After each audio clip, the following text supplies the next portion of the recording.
Alhamdoulilah TV, la chaîne des valeurs et des vertus. Alhamdoulilah, may sant Yàlla julli ci Rasul xayri xalqilaay yaay gën ci mbindeef Muhammadu Rasul. Alhamdoulilah, may sant Yàlla julli ci Rasul xayri xalqilaay yaay gën ci mbindeef Muhammadu Rasul. Alhamdoulilah. أعوذ بالله من الشيطان الرجيم بسم الله الرحمن الرحيم لا حول ولا قوة إلا بالله العلي العظيم boo leen gisee taxawaay bi nag xam ne nag émission bu mag bi tàmbaliti nag émission bu mag bi nag mooy émission yar jur gi émission yar jur gi nag comme ni leen nañ ko defalee rek dañ daan dem ci xar yi di dem ci ginaar yi tey nag dañoo ñëw fii nag ci mbaaw fekk si fi yarkat bu mag muy Moussa nekk yarkat boo xam ne macha allah kenn dootu ko présenté ndax fii ci mbaaw képp ko wax dañ ko xam muy yarkatu pitax macha allah kon nag du ñu def lu dul bàyyi ko kaddu gi Seydina Moussa ñu ngi lay nuyu. waaw salaamaaleykum sëñ Samb ñu ngi lay ziar di ziare sa cameraman bi di ziare waa àdduna ñëpp waaw ñu ngi rafetlu bés bi quoi. ak ni ngeen ma fekk seen i seet si ma bon di gërëm tamit aussi hélas mi nga xamante ni moo leen booleeg man.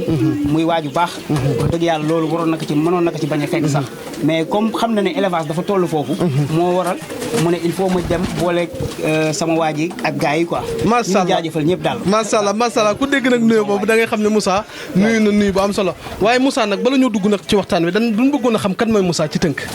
waaw Moussa de mu ngi dëkk Grand Mbao quartier bu ñuy wax Ndoyeen ñi may wax éleveurs yi gën ma xamee ci Moussa Mbao waaw éleveurs yi si Moussa Mbao lañ ma xamee bon di waajoo xam ne daal day yëngatu ci élevage. macha allah mu mel na nag mbirum yar da nga ko bëgg. lan moo tax nga choisir yar pitax. waaw pitax moom bi may nekk xale. lu ne gis naa ko lu ne def nañ ma ko ci. dama daan daw école sax nekkoon naa école di daw. ndax pigeon. ndax bëgg pigeon. macha allah lu ne def nañ ko pa bi def na ma ci lu ne. waaw ndax bëgg rek affaire bi amour la daal. maanaam daal yow bi ngay judd ni ma ko déggee. waaw da ngaa juddwaale ak pitax. dama judd rek bëgg pitax. macha allah Moussa ku dégg kàddu ngay xam ne am na solo. mais nag bu ñu bëggoon a xam ban ambition nag moo la ci dugal. waaw bari na. parce que boo xoolee man sama dëkkoon nag ñoo xamante ni dañuy yar pigeon. muy ay ordinaire. jamono yi njëkk yi jamono yooyu boo xoolee paire ordinaire mu ngi doon jar 600. ñun boobu caaree lañ ko doon jëndee quoi. mu nekk ay sama doomu di jaay. daanaka foofu laa yaroo foofu laa defee lépp muy caaree géej. waaw bi ma nekkee ak ñoom. affaire bi dugguma foofu nag bon. ci la virus bi dugg xam nga élevage moom virus la. ba virus bi duggee rek bon affaire bi dem ba ma bëgg ko sama xol. defoon naa ay xar sax mais après à la fin dama mujjee bàyyi xar yi. xam ne pigeon rek a mën lii quoi. pigeon daal nga gën a bëgg moom laa bëgg daal. macha allah mu mel ne nag pigeon nag ku ko wax nag. wax toppatoo. ndax it fi ñuy nekk. force ñu di ko toppatoo en même temps tamit seen lekk seen naan nan nga leen di toppatoo fii. waaw ñun moom duñu tayal di nettoyer. duñu tayal di toppatoo xont bi. parce que xont bi boo xoolee buñ ko jëndee sax dañ koy lay wala soit que ñu sibati ko mooy basi bi xam nga dafay am ay toxique soit que day am ay comprimés yoo xam ne moom lañ ciy dugal pour basi bi bañ a am problème bët nag yooyu léegi bu ñëwee sa kër nag il faut yow nga jël ko sibati ko boo ko sibatee bon nga mën ko jox pigeon yi ñu jëfandikoo ko mais boo ko bàyyee noonu rek mën na leen indil ay conséquences. maanaam daal ni ma dégg mooy jigéen gi daal bala moo tay ceeb bi force mu kii ko ba noppi waaw jël ndox boole koog moom jaxas mi ngi noonu macha allah dégg naa lu am solo sabet ko ba mu set kon nag foofu Moussa li ma lay laaj ku ne xam na ni pitax day feebar. waaw bu ñu feebaree nan nga leen di toppatoowee. waaw pigeon moom day feebar. te ñun dañuy baaxoo di jënd xam nga élevage jamono tey. bon day baaxoo nga am ay garab. di jënd ay garab ndax élevage su tey ak garab ñu ànd. maanaam bu mu bari. mën na ànd ak garab mais du bari. aywa waaw mën na ànd ak garab mais du bari. parce que pigeon yi léeg-léeg booy démarrer comme saison bi di pare ñëw. da ngay def vaccination. da ngay vacciner pigeon yëpp. ñoom ñi dañ leen di vacciner. waaw dañ leen di vacciner pour prévention boo xamante ni daal maanaam wàllu pes. di wàllu yeneen xeetu feebar yoo xamante ni dañ leen di mën a leen di mën a aar ci côté yooyu yëpp bala virus bi di ñëw di leen dugg waaw macha allah parce que tamit am nañ ay jamono ay feebaru pitax yi amoon na waaw feebar boobu bi ma amee nu ngeen ko jàngatee ak nu ngeen ko dundee mooy grippe aviaire bi bon man jàpp naa ne grippe aviaire bi am na mais aw ma ci lu ma leer daal carrément parce que maa ngi gis ñuy wane ay ginaar yoo xamante ni bon dañu feebar ay copines yoo xamante dañu feebar ba deele ay ñu bari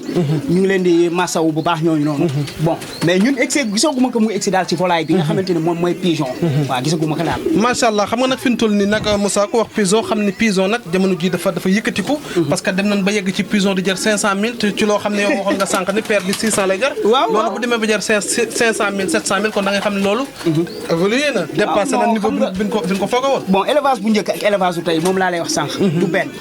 élevage su tey suñ bëggoon a xam loolu wutale nag waaw maanaam foofu laa jëm si élevage su tey du yëfi gune du yëfu gone bu njëkkoon yëfi gune la woon ndax jamono yooyu dañ doon yar ay ordinaire di ko fooyee daal mu doon loo xamante ni amour la doon si ñun mais tey yëfu mag la yëfu mag la da ngay gis ku jël valeur 3 millions wala 4 millions def ko ci élevage ngir rek bëgg ci investir di passionné tamit aussi quoi parce que élevage passionné la bañ a yàkkamti waaw bañ a yàkkamti maanaam boo yàkkamtee rek li nga bëgg doo ko am lépp looy liggéey da nga siy def ndànk-ndànk ba am li nga bëgg macha allah waaw loolu la daal macha allah Moussa loolu wax nga lu am solo parce que tamit yàkkamti gi léegi dañ cee gis booy yi daal nga xam ne lépp luñ dugg rek dañ ci wane ak yàkkamti kon dafa pitax tamit ni ma dégg ni nga waxee kon laaj na tamit passion mooy bëgg gi mais tamit ak xaar gi léegi tamit nag buñ tawatee yow nan nga koy xamee waaw buñ tawatee xam nga pigeon wala jur gu mu mënti doon maanaam soo ko fekkee benn état bi nga ko daan fekkee toujours muy normal war nga xam ne kii moom dara dalu ko mais da ngay am bis rek nga ñëw fekk ka mu am beneen état bu mu nekkee nga xam ne kii am na lu ko dal waaw nga jël ko ber ko soo ko beree nag nga def ay traitement ci moom gëstu lan moo ko dal mais Sénégal est-ce que développé na ba am ñuy faj pigeon carrément nga xam ne tey jii bu pigeon feebaree da nga ko woo téléphone mu ñëw xool ko waaw bariw fi nag bariw fi maa ngi ci gis koo xamante ni dëkk Géejawaay El Amath macha allah bu baax bon waaju xam pigeon la te daf koy def xam nga nit ki mën nga bañ a def benn affaire sax nit maanaam di dund ci wàllu jur macha allah waaw ngay yaraale jur gi fekk tax nga xam ko quoi loolu tax nga xam ko waaw macha allah kon nag li ma dégg foofu xam gi dafa am solo mooy nit buy dugg ci dara dafa laaj mu xam ko te moom ku ko xam la dem aussi daal macha allah tey jii nii yow pigeon yi boo leen dee xontu ba yan waxtu nga leen di xontu waaw bon suba gi laa leen di xontu comme 7 heures du matin bi bu demee ba nu mu joti sax ay heure bii nii rek suñuy paree tëdd yooyu ma xont leen quoi ñoom dañuy añ reer ndékki wala non dañuy ndékki ba pare añ rek bu añee bàyyiwaat ba suba mu ngi noonu macha allah Seydina Moussa Seydina Moussa nag ku wax pigeon nag da nga xam ne nag jamono ji nag bu njëkk pôle lañ daan dégg ak pitax ak picc mais ñu dem ba yàgg nag di dégg yeneen tur lu mel ne boulot de Pomeranie mais tur pitax yooyu noonu nan la demee noonu waaw boulot de Pomeranie bon yàgg na si 1800 la boulot Pomeranie juddoo 1800 ba 1860 nangam xam nga booba jotuñu ci woon jamono di dox ba mu dugg Sénégal xam nga ñi nga xamante ne ñooy importé dugal ko fi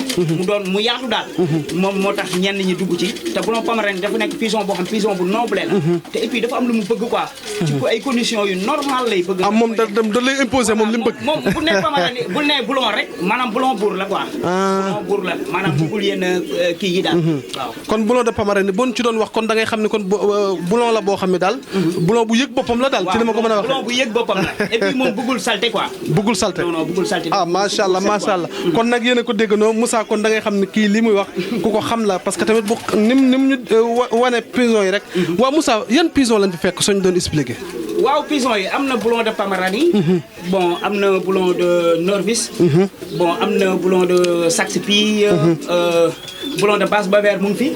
bon ay boulon de Hesse mais Basse-Bavère boobu nag nan fa taxaw tuuti waaw parce que ni nga ko waxee noonu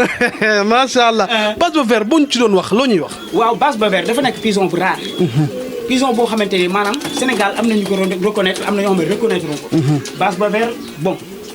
boo xoolee ñi dañ koy jaawalee sax am beneen pigeon bu ñuy wax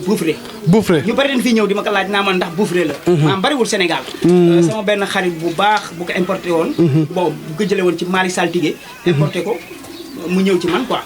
moom moo ko jëndee woon ci Mali Saltigué bon après la ñëw ci man daal kon ni ma dégg foofu mooy pitax yi léegi dañ koy importé dama ko fuxati ci loxo Ousmane Samb ñu ngi koy nuyu bu baax macha allah Samb ñu ngi koy ziar bu baax di ko joxaat wàccuwaayam ba tey tamit fekk nañ fi ay xeetu pitax yoo xam ne daal man wax dëgg fa la personnellement man tey laa mës a gis pitax yu mel nii gaditaano sax mu ngi fi kii moom mooy gaditaano ban bii mooy gaditaano macha allah comme bu ci nekk lan moo ko wutale ak moromam loo ñuy wax waaw xam nga critères yi bokkuñu pigeon dafa am critère ku nekk dafa am ci forme boo yor ak taxawaay boo yor posture boo yor bul boo yor yooyu yëpp dañ ci am différence parce que boo xoolee Garitano bokkul ak blond Pomeranian parce que kii dafa am pat kii amul pat boo xoolee seen tànk yi maanaam kii dafa am kawar kii amul kawar même ba ci forme boule bi c'est pas la même chose ak guddaay beeg yëpp quoi macha allah ku dégg li mu leeral nag da ngay xam ne yow li ngay wax ku ci am xam-xam nga waaye ku ko xam nga te tamit danoo bëgg nit ki li mu nekk mu di ko xam parce que tamit man ak tamit Moussa am na loo xam nag dinaa la ko laaj damaa gis ñun ñaar ñu ànd dugg si mais pitax yi man gàttanuwuñ ma mais yow lan gàttanu pourquoi loolu waaw xam nga jur moom dafa nekk loo xamante ni maanaam boo yàggee dëkk ak moom day dem ba xam la loolu day am man damay toll si biti sax wax rek maanaam ma dégg leen ñoom ñëpp bon ku ci nekk am loo yëg daal macha allah bëgg ñëw na macha allah loolu koy firnde la ci ndax bi ñu dugg see rek damaa gis ñoom dawuñ jëm si ci man mi ngi noonu macha allah waaye nag Moussa nag du ma wax ba jeexal nag am na yóbbante boo xam ne nag dama koy dégg nag ci nit ñi xaw ma nag nu mu demee da nga nekk Caaroy Géej yor fa benn ceeli la ni koy wax waaw ceeli boobu yàgg moom nan ngeen demee yaa laaj nga ba lu ma neex nag histoire bu yàgg maanaam dafa am benn bis benn jamono ma doon dem tool quoi foroon ko boobu maa ngi nekk tout temps ay 15 ans laay am bon 13 ans ma foroon ko mu nekk cuuj bu tuuti mu dëkk ak man presque 25 ans 25 ans 25 ans dund na macha allah mais après dafa disparaître surtout ko dem surtout ko waaw loolu daal mu doon kéemtaani boo xamante ne après am naa ci lu ma naqari quoi xam ne xëj na loolu moo mais lan moo la dugal ci ceeli boobu yor ko waaw non xam nga rek bëgg luy jur dama koo bëgg sama xol moo waraloon bi ma ko gisee rek automatiquement te booba jur googu ma bëgg nekk na sama xol ba tax gis naa picc boobu daanu ci tàgg ba ma jël ko yar ko xam woon sax lu mu doon yar ko ba ni mu nekkee mag mu dund ak man 25 ans mu nekk loo xamante ni dafa nekk ci man bokk ci man waaw booy day ñëw yëpp et tout mais nag loolu nag tey lañ ko mës a dégg nag koo xam ne dafa yor ceeli wax dëgg fa la yar ko bokk ak moom lépp léeg-léeg man am na lu ma ci dégg nag damaa xamul nu mu demee nee na bi nga ko ñàkkee noonu da ngaa wit di jooy xam nga stressé wu daal waaw métti woon na ma trop parce que booba dama ñëw fii sama kër ndax foofu laa yaroo bi ma ñu gisee sama kër fii bon ma dégg ñu ne ceeli bi bon gisatuñ ko quoi mu doon lu ma métti toog naa ay weer di ci wax mu doon lu ma naxari quoi parce que xamu ci ban côté lañ ko jëlee foofu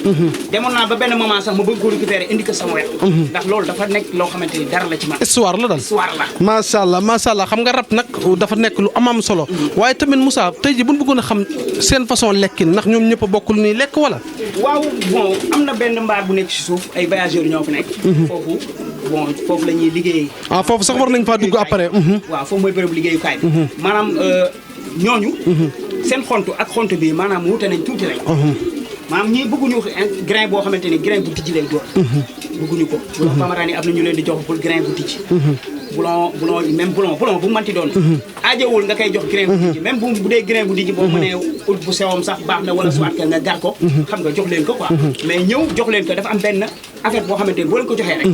dafa am benn affaire boo xam ne moo leen di sonal mooy daan seen bul bi ñu am nii tey maanaam bul bi ñu am nii bon suñu lekkee lu diis rek day wàcc bul bi nii lekkee ba naan ndox day wàcc yem moom ñu xiif nag foofu mu indi problème yu bari moo indi conséquences yu bari nga ñuy découragé si bulon di dee affaire yooyu seen loxo waaw yooyu yëpp kon daal ni ma dégg mooy léegi la gars yi dañ dul xam xont bi waaw et puis ñoom xamuñu xiif quoi tamit aussi ñoom xamuñu xiif mais bulon lilwaa bulon boobu nu mu mel waaw bulon lilwaa moom pison bu taaru la bon boo xoolee kii bulon lilwaa la kii bulon lilwaa lañ koy wax waaw muy pison bu taaru bon macha allah production am gaaw na bon sonalul kenn daal maanaam pour wàllu zagon sax mën na la bañ a sonal trop maanaam boo xoolee xam nga Sénégal benn affaire rek moom mooy problème bi quoi ñoom dañ jàpp ne jur dafay xew di xewi du xew di xewi tey yow yaa ngi yor benn jur nekk ak moom bëgg ko ñu fexe ba génnee la ci fekk loolu sa amour la woon maanaam jur yu bari ay 1800 la woon soo xoolee ci wetu côté pigeon jur yu bari ay 1800 la leen liggéey xam nga waaw mais dafa am benn affaire histoire bu nga xamante ni moom laay bëgg waxaat tuuti quoi wàllu amélioration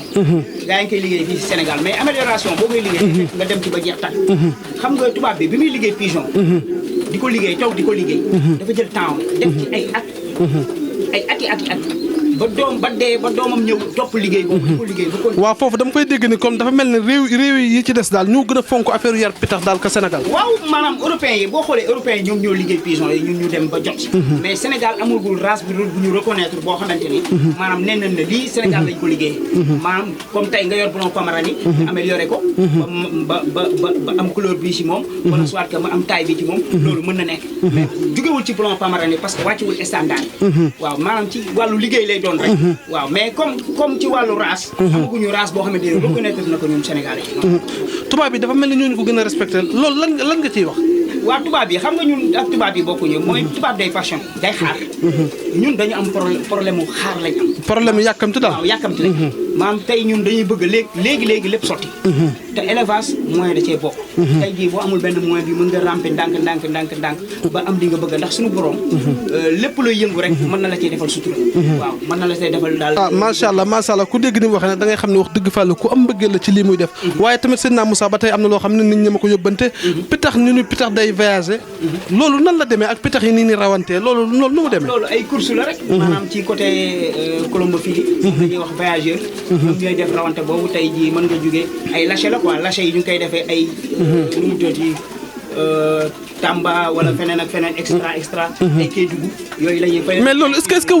wóor na jékki-jékki bàyyi sa pitax mu dem mais ak loolu loo gis rek temps la quoi xam nga temps bi am na nu muy mel da ngay bàyyi pigeon yi ñu dem am na temps bi nu muy mel doo bàyyi pigeon yi ñu dem parce que si jamono yi jaww ci lay mais foofu tamit Moussa dana am tout taxaw seetlu parce que tey jii pitax bi soo ko bàyyee mu dem léegi ba nga ko mu dem mais nan lay xamaate moom fii la dëkk boo war a ñibbi si waat waaw xam nga pigeon dafa am sang magnétique boo xamante ni tey jii foo ko jëlee yóbbu ko feneen day ñëwaat day xam ne foofu la jóge loolu dafa nekk seen deret la nekk mooy voyageur pigeon bu doy waar pigeon boo xamante ni dafa am qualité maanaam dafa am pelper xaw ma nu koy waxatee damaa jàng ci noo ko waxee baax na noo ko waxee baax na maanaam xam nga man dund voyageur parce que boo xoolee man ci colomboculture laa nekk dinaa def ay voyageur mu ci suuf mais dama ciy liggéey parce que yii bu ñu nenee foofu laay jël yóbbu leen fii la leen avec macha allah ku dégg ni mu waxee rek da ngay xam ne ku miin waxtaan la waaye li ma jaaxal nag dafa mel ne léegi nit ñi dañoo bëgg pitax parce que bi ñu fi ñëwee gis nañ fi sa xarit ñëw fii moom it di xool lan mooy sababam fii ak taxawaayam waaw muy waa maam Thierno ndaamal daaru moom la ñuy wax ndaamal daaru muy xale bu baax dafa nekk sama xarit nekk sama rak ndeysaan macha allah nekk moom tamit bu muy nekk xale la bëgg pigeon ñu xam ne ñun ñoo bokk bëgg-bëgg après ci lañ boolooyee am na ñeneen ak ñeneen ñoom baabaa ngi fii ñoom Modou Petit Mbaaw bon ñoom ñëpp ñu ngi fi ay gars yu baax Seydina Moussa ba tey tamit ci waxtaan wi wax dëgg fa la ku dégg ni ngay waxee da ngay xam ni ku xam lii nga mais nag am lu ma dégg nag lu ma xaw a jaaxal ñu ne yow Moussa da ngay jëlee fii ay pitax di ko yóbbu Mauritanie di jëlee Mauritanie ay pitax tamit di ko indi fii lan moo waral loolu waaw connaissance bi la rek parce que boo xoolee groupe yi ñoo ma may loolu ak Facebook beeg yeneen ak yeneen ñoo ma may loolu waaw maanaam dama am ay gars yu nekk foofu ñuy wax ku ñuy wax Hadi ñu ngi fa ku ñuy wax ay Ibou Iba Sarr ñoom gars yu ay gars yu baax ndeysaan macha allah foofu sax soxla si pigeon ñu lijjantil ma ko tegal ma ko mu ñëw man bu ñu amee soxla fii man ma tegal leen ko macha allah kon nag ba tey tamit damay des tuuti nag ci mbas mi parce que boo gisee ma da ci des tuuti parce que gis nañ état bi mbas mi ñëw ci réew mi ñu ci nekk tamit jàppale nañ leen dimbal na est-ce que yéen ñi xam ne da ngeen di élever est-ce que gis ngeen loolu yéen waaw ñun ñuy élever pigeon moom wax dëgg yàlla côté boobu noonu xaw na ci doy waar quoi parce que ñun boo xoolee volaille bi ni ñu def bétail war nañ ko def volaille quoi parce que volaille dafa am doole ci réew mi volaille dafa am doole ci réew mi xam naa nag peut-être su may wax nii nit ñi dina comprendre li may wax lan bu ma waxee ne dafa am doole ci réew mi maanaam lu bari daf koy liggéey lu bari volaille daf koy def waaw kon nag war nañ leen dooleel jàppale leen ñuy ñaan président Macky Sall mu gestu volaille xam ne bëgg-bëgg rek moo ñu ci bàyyi quoi waaw bëgg-bëgg rek moo ñu bàyyi ci élevage macha allah ku dégg kaddu yi rek da ngay xam ne kaddu yu rafet la waaye kaddu yu tegu ci yoon la parce que boo déggee ni muy waxee da ngay xam ne kii ku xam li muy wax la kon nag du ma leen di fàtte wax ni rek émission bi yar jur gi nag ku bëgg ñu invité la ti nag jëlal numéro téléphone bi 77 469 14 25 77 469 14 25 émission yar jur gi ci site bu mag boobu di Alhamdulillah TV képp ku jël numéro bi rek boo woote rek incha allah danañ ñëw foofu ak loo mën a yar rek incha allah ba tey tamit ñu continuer waxtaan wi Seydina Moussa tey jii bu ma bëggoon a xam nag message booy jàllale jeunes ñi ci ku bëggoon a dugg ci yar lan nga koy digal waaw élevage moom yaatu na tey boo bëggee dugg ci élevage comme maanaam lu mel ni xar wala pigeon lépp loo bëgg rek mu nekk sa xol parce que li ngay bëgg rek ngay yar loo bëggul doo ko def tey jii bon ñii dañuy bëgg xar ñii bëgg ginaar ñii bëgg pigeon bon li nga bëgg opté que